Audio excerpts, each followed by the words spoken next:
very much. Now we have 3 short presentations of posters by about 3 minutes each, and we will start now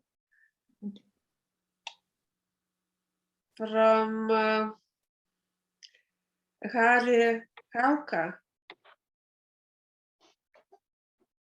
Hi, I don't know if you can see my camera is now off, it's strange. But yeah, I have a poster about the Taurus Hill Observatory observation and capabilities. So my camera is a little bit odd now, but you can check out the poster that is on the website. And I just want to highlight the poster that there's a lot of exoplanet observations done since 2006.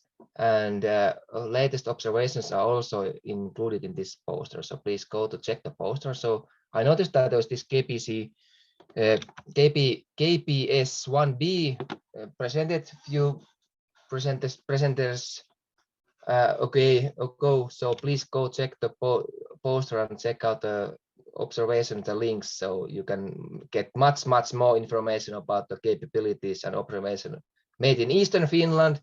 So I think I'm one of the northern participants here, hopefully, and then go to check what we are doing in Finland. So that's my thanks. And nice presentations, by the way. Thank you, Harri.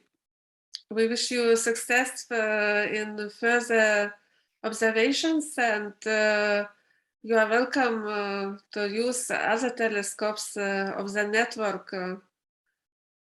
So yeah, I think so, and I hope that people can also use our telescopes, hopefully in future. That's also possible for amateurs also. We have a lot of at least 2 or 3 telescopes available if you are interested in. So please contact, and you can find the contact information from the poster. So please yes, contact if you have we will write to you, and we will discuss. Yeah, please do so.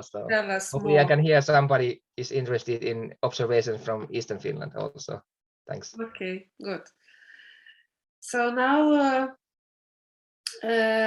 Stephan Erard.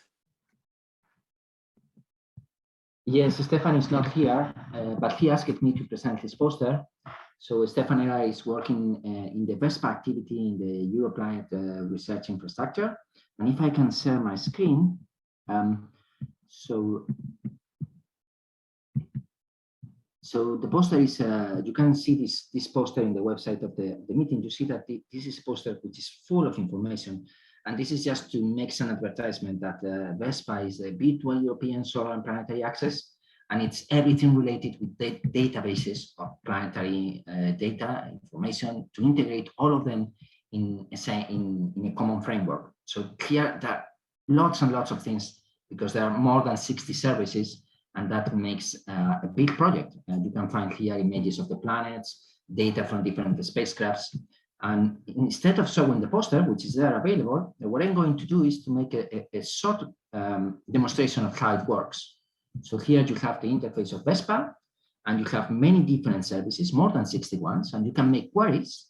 And you can make, for instance, a query of Saturn in a given time frame, like this one, which is an example query. And when you press here, this looks for data of Saturn in all of these different services. So you have images of Saturn on Mars from Aurora, from images obtained by the Hubble Space Telescopes, images obtained by different plasma physics, and then images obtained by PVOL, which is one of the services that is dealing with the amateur images of the planets. So PVOL stands for the Planetary Virtual Observatory and Laboratory. And if you click in any of these, you can get to the data.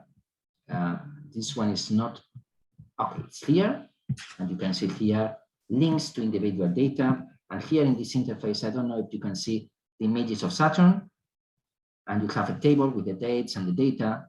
And actually, I could go to PVOL and get the data, or I can use the interface which is in PVOL, which is specific for doing this kind of observations, getting these observations better, because this is for images of the different planets. I can look, for instance, for recent images of Jupiter obtained over the last week. So here are images obtained by amateur astronomers that you can get from this interface. You can get the same data from the 2 interfaces, but different interfaces will be easier or more difficult. And the one in VESPA, it's really to integrate everything together, these 60 services that are, some of them are quite complex, but also there are some words from Stephan that if you are working in an observatory and you want to set up a similar service, VESPA will be able to teach you, to give you the resources to do this and to integrate your observations or your data into VESPA. And I think that's pretty much everything. But if you need details, there's a poster with all of this information where you can get very specific details, or you can ask Stephan, or you can write me. If you are an amateur astronomer, you can write me, or you can write Stephan to get more information about this. Thank you very much. Thank you, Ricardo. So, and now we have one more poster by Pavel Zielinski and Przemysław Mikolaijczuk. Thank you, Grażyna. I'm Przemysław Mikołajczyk from University of Warsaw. I will be presenting the poster. Let me share my screen.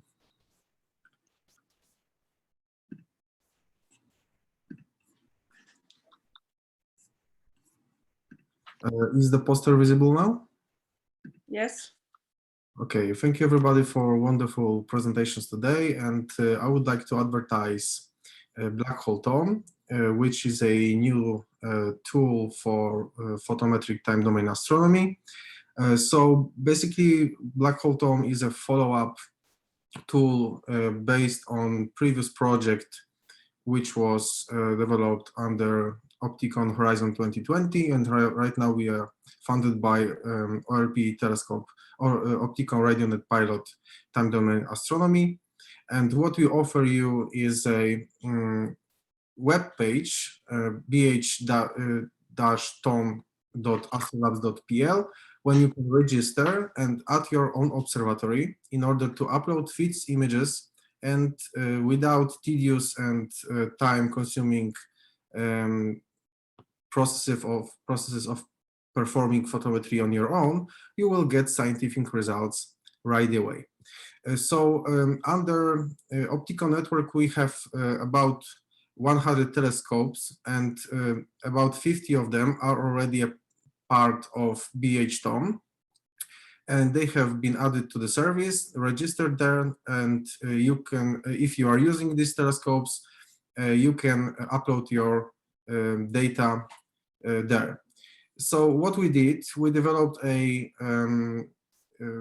pipeline for photometric processing, which deals with all the different sizes, with all the different pixel scales for your feeds images, and it provides instrumental photometry, which is subsequently being transformed into standard photometry, and the result is the results are light curves, which are science ready and then can be used in scientific publications.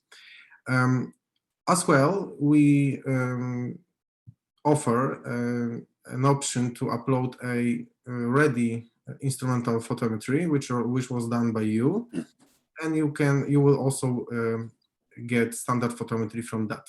You can upload ASCII spectra as well, and we are also working on triggering observations to the web network of telescopes, which will subsequently upload the images to the service.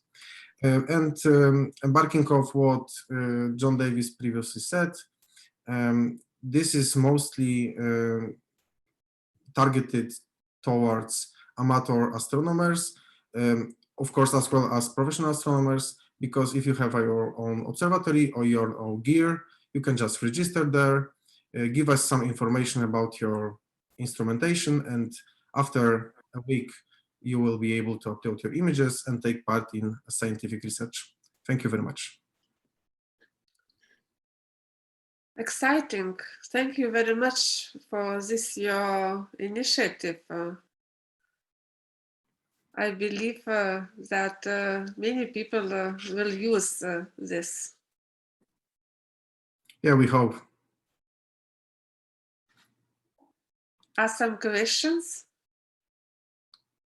Sorry? I'm saying, do somebody have questions? I have a comment, if I can. Yes, Regarding this tool. Yes, actually we have more than 90 users registered, both professionals and astronomers, and we processed successfully more than 1,000 images. So this is quite tested on around 50 observatories, 50 telescopes and instruments. So well, hopefully we will have more in the future. So you are welcome to join us. so Yeah. thank you very much. I believe that this will be very useful for users of the Europlanet telescope network as well. So what else you thought to say? I wanted to say that we have already processed successfully about 8,000 feeds images so far, from which about half was processed during last 6 months. And so we are adding more observatories, and even last night was another one was added. So if anybody has any questions, please contact us via email or write on the chat, and we're happy to answer your questions further. Thank you very much. So indeed, thank you very much for this presentation, and thank you for all speakers of today. And you are welcome to join tomorrow this conference. And the next day will be dedicated to minor bodies of the solar system, like asteroids, comets, and other small bodies. And I believe that again, we will have a very interesting day. So see you tomorrow.